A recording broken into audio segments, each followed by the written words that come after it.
What is going on, everyone? Samurai Solo, and I am back with EA Sports UFC 4. Today I'm getting some fights in with Glover Teixeira. Got a mirror match here. I am on the right side, blue gloves. And, yeah, man, I had to use Glover, man. After that performance he had against Thiago Santos, how could I not, right? And what an incredible performance by Glover, man. He did a great job in that fight. Showed a lot of perseverance. You know, in the first minute of the fight, he nearly gets knocked out. He gets dropped heavy.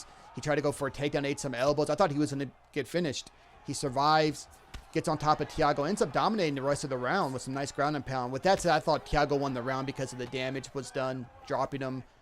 Round 2, Glover largely dominates, takes him down immediately, controls him the whole round, lands some solid ground and pound. And then he nearly had the fight done. He had the rear naked choke sunk in all the way. If there literally would have been like, what, 3, maybe 4 seconds, Thiago was done. But the bell rang, he survived. Round 3 starts, and man, Thiago nearly knocks Glover out with the left hand, drops him with the left hand, and that horrific ground and pound by Thiago, man. Glover survives it, scrambles, gets a reversal, gets his back and chokes him out. What a great job by Glover. And Glover's always someone like I've really admired as a fighter, not just as a fighter, but as a person, because he's someone that just goes about his business, you know. He doesn't need to trash talk. He doesn't need to put on a persona or an act. He doesn't need to say some kind of cool little quote to get the social media people all hot and bothered. He just goes about his business. And at 41 years old, man, he's still showing what he can do against these young bucks. Well, Thiago Santos is not a young buck. He's like 36, but like guys like Iwan Kutelaba and Nikita Krylov, I believe they're in their 20s. And, you know, it's just crazy that he can still do this at a high performance. It really is. And so props to Glover. I mean, he's had some ups and downs in his career, but he's been mostly up. He's won like, what, 4 or 5 fights in a row.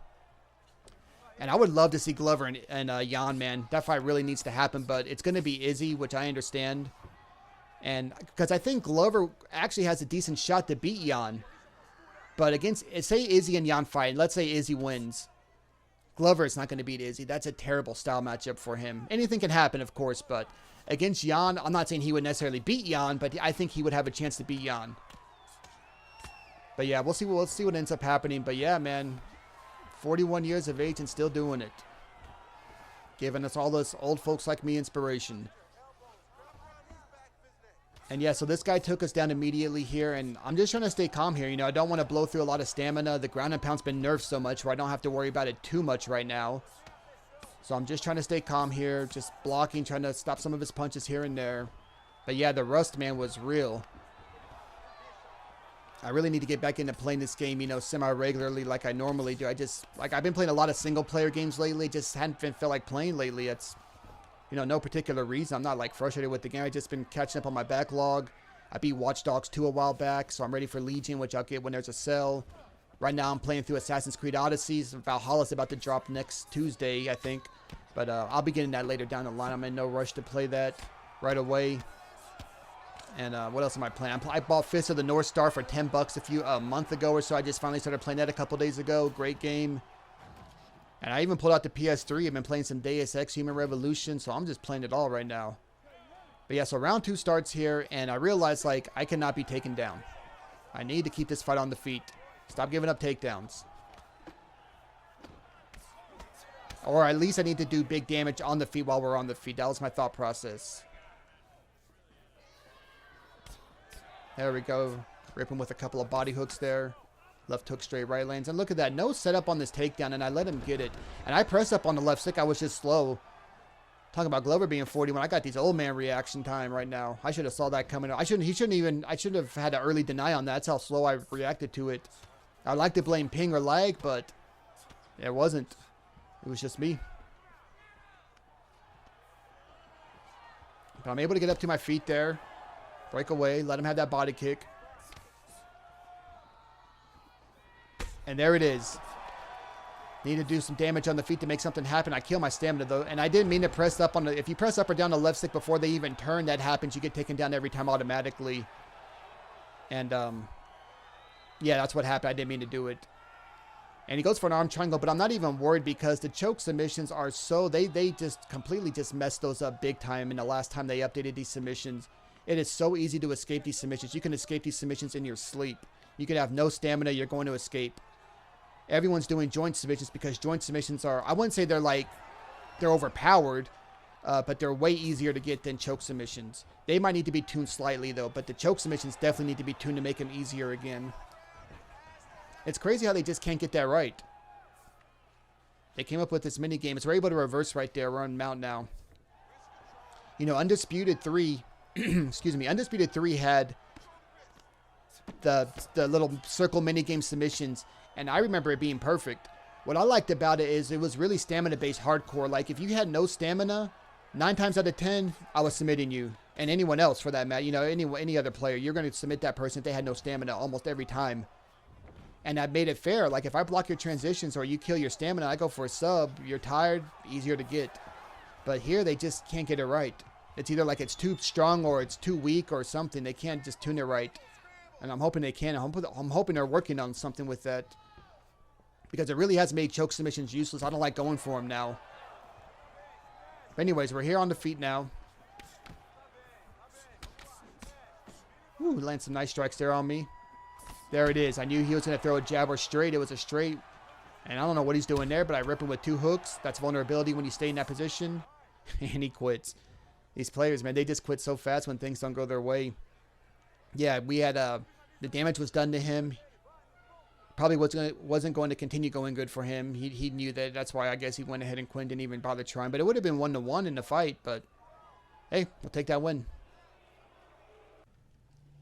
And this one here facing Vanderlei Silva, and this is going to be a, well, we'll just watch and you'll see what happens. So I see hook. I try to pull because I thought he might hook spam. Hit him with a nice overhand.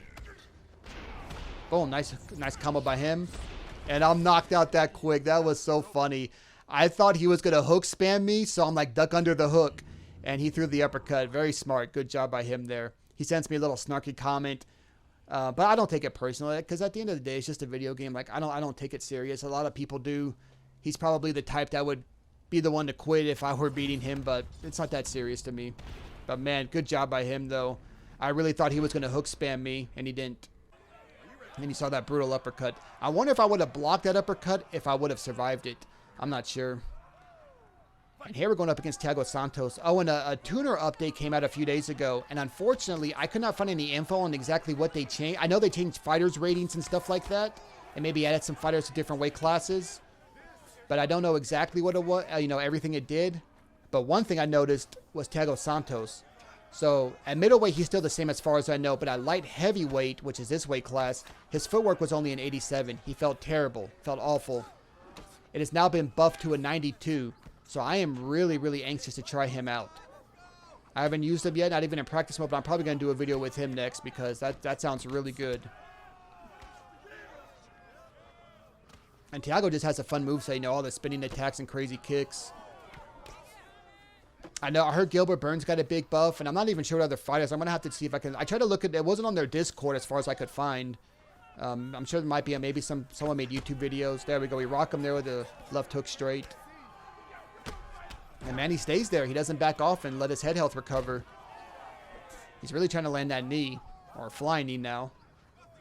And now a kick. He's just killing his stamina. We touched the body with the jab. I don't know if we got him to drop his hands, but something happened there. We rocked him with the hook upstairs, follow-up ground and pound, and that is it. And we got the people quitting today, man.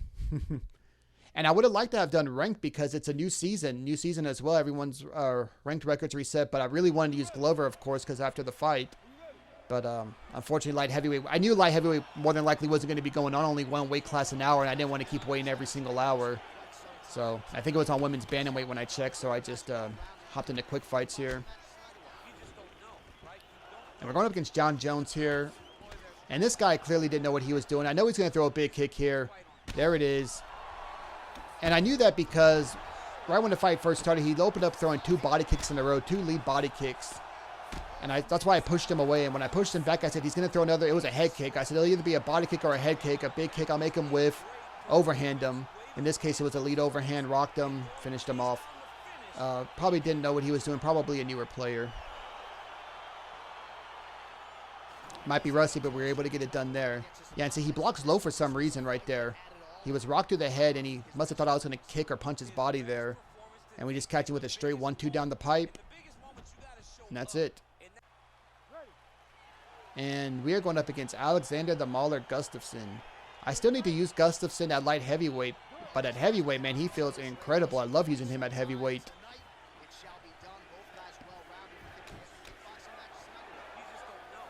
And man, remember the fight these two had in real life, man. Gus put it on. There we go. We rock him there with a lead uppercut straight. Gus put it on him, man. A triple uppercut. Oh, and he's down. He stays there while he's rocked after he had just got rocked. His head health wasn't fully recovered. I mean, sometimes you do have to throw back when your head's hurt, but he could have taken a moment to back away. A nice takedown by him. He completely caught me off guard with that. Thought he was going to start kneeing my head or something. Yeah, I'm taking my time. And he goes north-south. Does a good job blocking me there. And there we go. We look up, we find our moment to sprawl out, and we get it.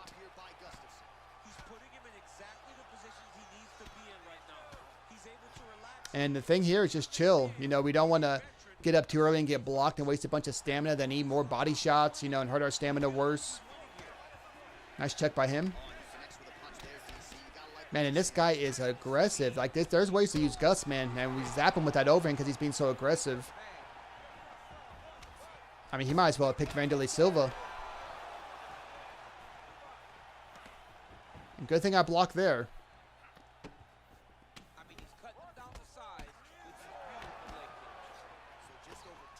Yeah, this guy is throwing at us. I try to catch him with another overhand since he's being so aggressive.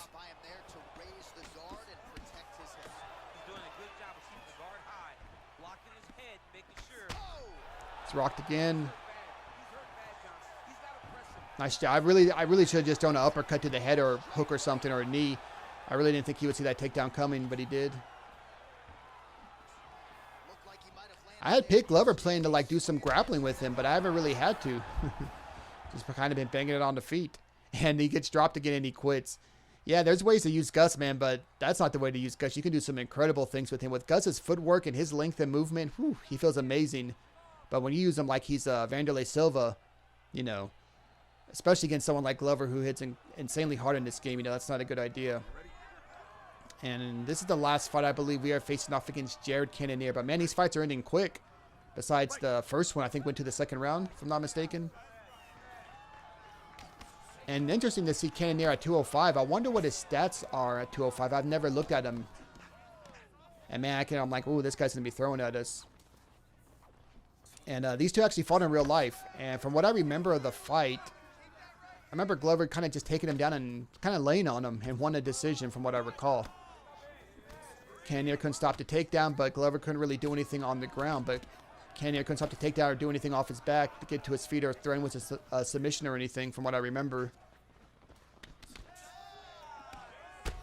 Whew, he just gets caught cold there with that overhand.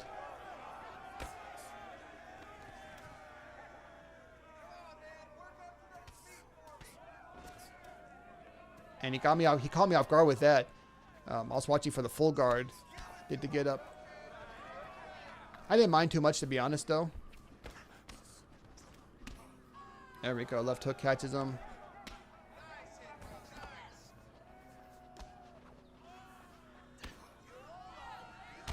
There we go. Lead overhand. Look at that head kick. That head kick actually missed. I can't believe that missed. That looked like that should have landed. I've heard he's down again. I've heard some people complain about the hitboxes. I don't know. I'll have to watch that again closely. Maybe it did deserve to miss, but it looked like it should have landed. And he's trying to swing right there while he's hurt, man, against the fence. There he goes.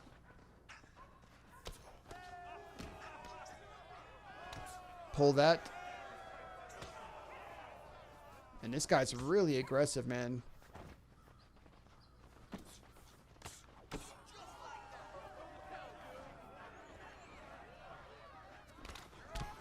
Another overhand catches him. Starting to use that overhand more against really aggressive people. There we go. Hook, hook. Couple of follow-up shots, and that is it. But yeah, that's the last fight, guys. Like I said, just want to get a quick video out with Glover. Props to him for winning. And probably being the #1 contender is going to be the next one after Izzy, I'm assuming. But yeah, guys, that's going to do it for this one. I do appreciate y'all watching. I will catch you all next time. I hope you all have a great day. Stay safe. Take care. Peace.